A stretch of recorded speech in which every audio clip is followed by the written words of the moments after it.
Welcome to the only daily podcast focusing on compliance news of the day. Each morning, start your day with a cup of coffee and Tom Fox, the voice of compliance, to hear about 4 of the top compliance, corruption, or leadership stories you will need to start your day. The Daily Compliance News is a production of the Compliance Podcast Network.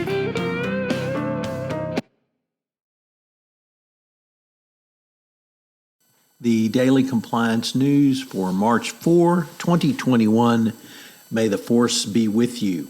And we begin with the story of Credit Suisse and Archegos. Well, after booking $5.4 billion of losses, it turns out that Credit Suisse made just $17.5 million of revenue.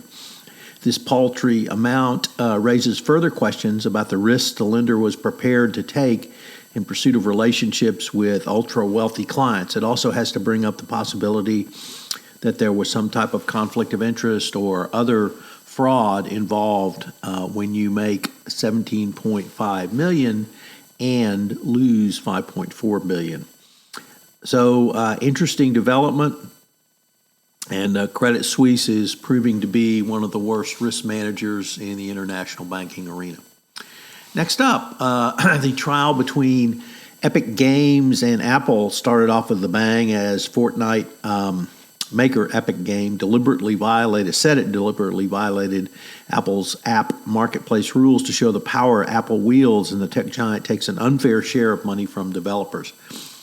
So interesting starting point to this case. And it's going to be fascinating to watch going forward. Next up, from the Wall Street Journal, Under Armour is paying $9 million to resolve SEC accounting probe. It claims that it failed to disclose it was pulling forward orders from future practice, a practice that's allowed it to meet Wall Street's revenue estimates. The company resolved the investigation without admitting or denying.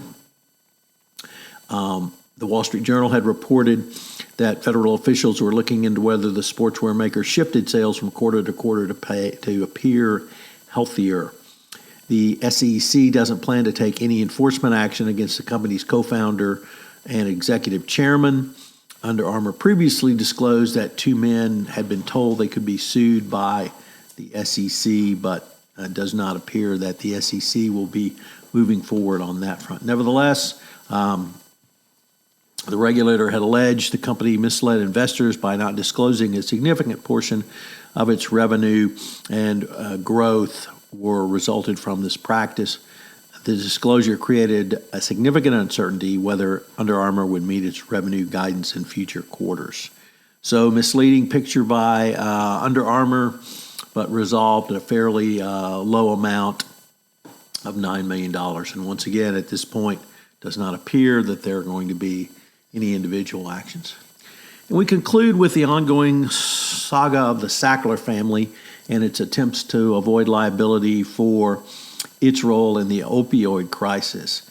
Now it's trying to pull an end run around bankruptcy court after having pulled out most of the value of Purdue Pharma in distributions to the family members through trust. It wants to obtain personal releases against all the individual members of the Sackler family for putting the company into bankruptcy. Some 24 state attorney generals and the district attorney of the District of Columbia have objected to this. It's going to be interesting to see if the bankruptcy court will allow this end run and allow third parties to receive liability waivers after stripping out all of the money from a corporation and putting it into bankruptcy.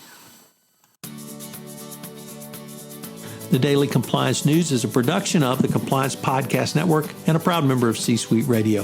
Thanks so much for listening. I hope you'll join me again tomorrow.